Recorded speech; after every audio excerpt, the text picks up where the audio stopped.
in the toss.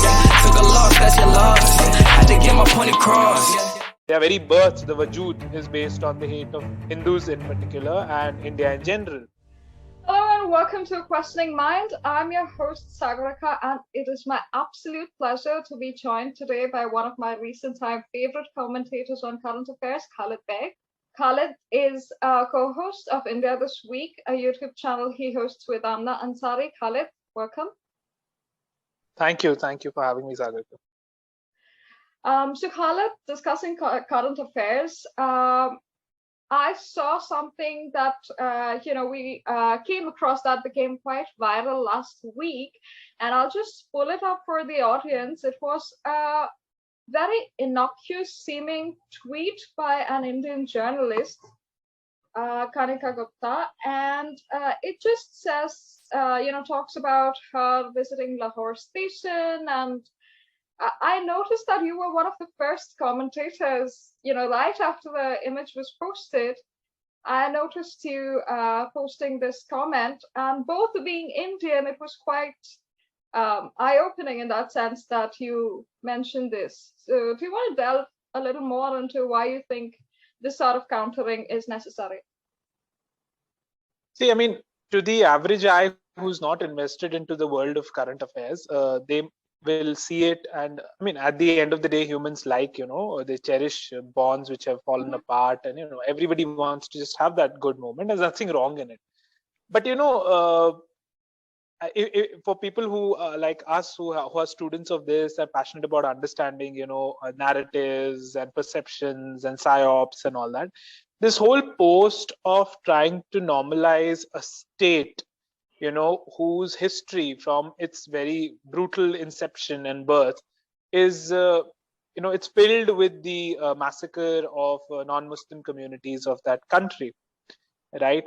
To which you have certain lobbies here who try to normalize that, who try to say, don't look at that. And the same lobbies call India very intolerant. And of course, then the Pakistani lobbies indulging in that too.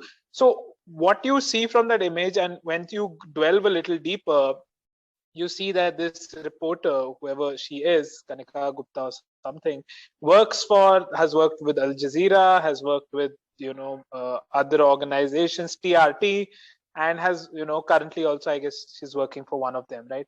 Now, if you see the pattern here, these are news organizations who are anti-India from every stand, whether it's in their editorials, whether it's in their minutest of coverage of India, right? Now, these are things people, they're not to be blamed. The average person would see that. Yet again, I mean, I want to emphasize on the point that person-to-person interaction and appreciating individuals in a country, I mean, that obviously should always be there. We should not get into the mode of saying, dehumanizing all of them. But the larger agendas of saying, I've got so much of love and, all that there, which obviously you can say, personally, mujhe mila hai, but it is being juxtaposed so subconsciously in your mind that you also feel like, what is wrong? Why are we as a nation still so hostile towards another country? Whereas that's the country which has always been the perpetrator, been the oppressor, been the one who is the aggressor, and we are responding always, right? Because our idea is not based on their hate. Their idea is, their very birth, the Vajood, is based on the hate of Hindus in particular and India in general. So that is why when you see someone like her, you see all these organizations. What is Al Jazeera? It is a government-funded news organization of the Sunni monarchy of Qatar, right? So that's a very Arab world of how they would look at a polytheistic, secular Indian country, even though that has the second highest number of Muslims, that has the second highest number of mosques in the world, but that their bigotry towards the polytheists won't let that, let them appreciate those things, right? So these are subtle psyops and subtle narratives where you are being shown, what's wrong with you people? There's no dushman mulk. You go there, see how much of love there is, and then the useful idiots here and the collaborators here, the traitors here, then they say, oh, what's wrong with you? Bad people there, bad people here. It's not that. It's about ideologies. It's about how that country is running. What is the, overarching ideology? What is the constitution there? What are the daily realities? How many non-Muslim minorities, have lived to tell their tale there, right? So So someone like her, yeah, I mean, you get your income. You could not care about these larger things, and do that. But it's important for people to understand that it's not that innocent that she's going there and she's got an entry into Lahore and all that. Try getting entry for guys like us into Pakistan. I'm sure they will be rejecting our visas left, right, and center, right? So these false equivalences, this fact of no, this particular state, again, I'm not talking about people, the state is committed to the annihilation of India, is committed to the annihilation of non-Muslim minorities, and they have shown a record in that. So it was important that people see that other side as well. I mean, of course, I welcome, I mean, she or anybody can go and sing praises of the country and say the hospitality was great, but that should not you be used to undercut the daily truths. Every week we lose a lot of soldiers on the border, right? So if this country was so good, why do they do that to us, right? I'll show you And something. every day, I think you've come across this as well, just to the juxtaposition that you mentioned. Okay, I'll just bring up a very disturbing imagery again, which came up exactly at the same time, really, same week. This was another very disturbing video of a Hindu person, of course, posted by one of the people, like you mentioned, which it's the state, it's not the people that, we are, that's kind of enough. I am unable to really go beyond it. It's very disturbing.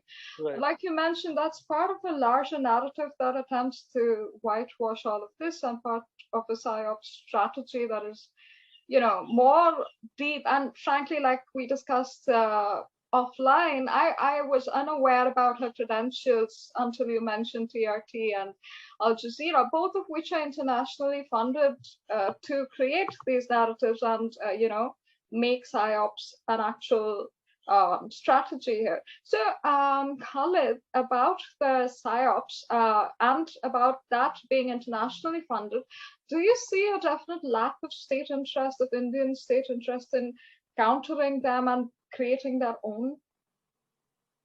Yeah, I mean, see, we failed miserably when it comes to raising and putting up strong counter ideology by the nationalists in India, right? And I would blame the state for that. Even the current government. I mean, how much of funding have they given to raise back those voices who are brilliant, who are nationalists and have the nuances, are historically, they're all people who've done it only on their own. They don't have any support. There is no ecosystem that is being created to counter this these games that get played, right? So that way I think there's a lot the nationalistic ecosystem needs to do. But again, it's the state's supposed to do that, right? I mean, your job as a state is to find those intellectuals. There is a plethora of them in India, and challenge all those things that all the lies, the deceit, the misinformation, and have these very, very strong voices amongst thousands across communities who will be ready to intellectually take the challenge. You look at TRT, it's the Turkish state's channel, right? And the kind of propaganda Turkey has been doing, that a lot of NGOs that have propped up, and the kind of scholarships they're giving to a lot of Indian students who are then taken there, and then they are groomed in a manner to take those anti-India positions. Erdogan, he's very clear about his anti-India stance. He, in the Pakistan assembly, clearly said a lot of years back that I challenge India's position on on Kashmir. So all this is not like something jo khud hi ho raha hai. These are very concentrated efforts, and these are very high psyops and psychological games that get played. But the question is, what is the Indian state doing? Sadly, nothing. And India has a chance. It has a lot of potential. It has a lot of people who can counter all these things and educate the people about what the truth is, and in a very humane, nuanced manner, where they're not reactionaries, but they are themselves putting out and see, the other thing is, you look at something like TRT and you look at something like Al Jazeera. Ultimately, the ideologues who run it leave the employees, the owners, right? So there you have a Sunni monarchy, which basically normalizes Muslim Brotherhood, a globally designated terror organization. It normalizes Hamas. It gives platform to the head of Hamas, right? How would you expect them to have not have bias towards India, right? It's also whether India is illegal immigration, whether India is tackling that. So when India is tackling that, at that time they'll run these sob stories of how India is being cruel to illegal immigration. Did you see Qatar giving citizenship to any of the Syrian refugees? Right? Do you see them taking in anyone? It They is went to India, in Germany. fact. At They least, had to go to Germany. yeah, exactly. It is India, which has been the one where we've given refuge to people for like 2,000 odd years.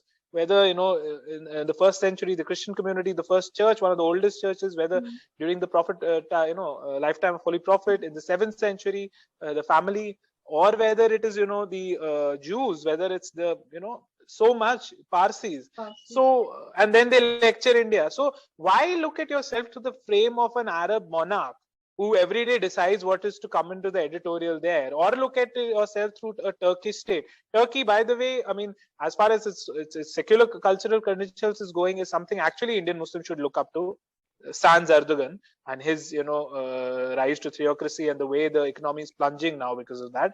But these are things India as a civilization needs to start. You stop looking at yourself through the prism of someone, because his bias will be there. I mean, it's a joke. Qatar, which doesn't have freedom of expression, is jailed poets don't get any airtime on Al Jazeera. They'd, lecture, and through their narratives and write-ups on India, tell us what's freedom of expression, right? Absolutely. So I think need to get out of this whole thing of we've been ruled for centuries by so many that you still look for validation for people who are against you, and all those people working there, I mean, whatever, some have career interests, some have whatever ideological interests, be rest assured that they're looking at you from the gaze of the enemy. So this Arabization, like you mentioned, especially say of Indian Muslims, that's something that is not as common as people here like to believe, right? When we go to Indonesia, Muslim majority country, or Malaysia, there are Muslims that are very proud of their indigenous cultures. Regardless of the change of their religion, they are absolutely, say, Indonesia especially is very Indic. Malaysia is very unique in their cultural determination. So they keep that, they name their airlines, their national airlines is called Garuda Airlines. Garuda. Their currency is called rupiah. So these things, and even Turkey, right? Erdogan is not an Arab name. Mahathir is not an Arab name. So these are people that value their indigeneity while having their, retaining their Islamic faith. So why, after the Arab money has, been siphoned away, for now, the Wahhabi movement is slightly, I think, finding less ground in India, but the Arabization of Indian Muslims, I think, must make it harder, right? What has your experience been in terms of seeing Indian Muslims realizing that they've been indoctrinated into a faith that's against their best interests? I've grown up with that. I mean, being a 90s kid, when one has seen that how the petrodollar money, which was at its peak, at its zenith, and that started funding a lot of mosques here, and that started funding a lot of literature which came in here. But prior to that, what I understand, and what I also understand from my elders, the Arabization was not there, right? You go to a Maharashtra, you go to a Kashmir, you go to a Kerala, the local Muslim is speaking the local language. He's more in sync with his culture. He's celebrating the festivals and all. But I think post the internet, he too realizes that what ride he's got taken for, because that only increases the difference with his Hindu brethren, who anyways in every department of his life is a part and parcel of his life. Now, with the funding being stopped by King Salman for his own reasons, which of course is a great thing to happen, you will see that thing is going to reduce. So I think that is a good thing, because the friction will reduce now. And at the end of the day, I think it's a very Indian thing, right? We got ruled by Britishers for 200 years, and then yet you see so many Indians wanting to get validated by them, Hindus, and now with Muslims you see they want to get validated by the Arabs, right? So I think, but both are in a decline. There's a civilizational resurgence happening amongst the majority community, and there's also now a sort of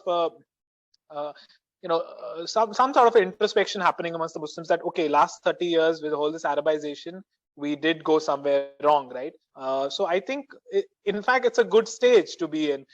Don't believe what the likes of Al Jazeera and TRT are telling you. I think it's good. Let the hard truths come out between the communities so that they're not kept under the carpet and they don't bubble out and come out in more ugly ways. So don't believe them what they have to say, right? Because for them, whatever India does, it will not be good enough. Absolutely, absolutely. I think you mentioned King Salman's stopping of the funds, and I know that you and Amna have done a pretty in-depth video on this, so I'm going to leave the link in the description box below. So I absolutely enjoyed that and the points brought forth in that video. So in that analysis, Thank you. and I also want to call your attention to that where you said that don't believe that. Do you think that there is an undercurrent of Muslims getting to that point where the Indian Muslims getting to that point where they don't believe that? Because I see, especially you and Amna, in your personal capacity, like you said, the state is not funding any sort of counter to any internationally funded psyops. So I see you, Amna, and several others like Ahmed, Sharif, and others calling this sort of hypocrisy and extra national affiliation out. I noticed one of again, in current affairs, we saw resistance to the Uniform Civil Code from Gohar Khan, and Amna actually called it out with facts about what Muslim women want. So do you see a sort of undercurrent in that where people are coming to understand what is in their better interests? They are, but this is slightly tangentially different. Like the state has failed nationalists across communities in India. That's the sad part. Yeah. Whether it's the Muslim cops in Kashmir, 5,000 of them have got martyred in last 30 years, and at least now this regime is acknowledging the kind of sacrifice they've given. Whether it is the Sikh cops, who died fighting Khalistanis, whether it is Hindu nationalists who were fighting to save the territorial integrity of India. Now the point is, the state definitely needs to. I mean, whatever the arms of the state are, whatever the deep state is, you have to back the best amongst you who are fighting for the nation ideologically, right? So you start with first the security forces, give them their due, right? And I hope that's happening, and that will only increase. So I think more than that is the internet which gave the freedom, because the cabal which was so strongly holding all these narratives and now getting called out by nationalist Muslims, nationalist Hindus, nationalist Christians, nationalist Sikhs, is now that kind of churn is happening.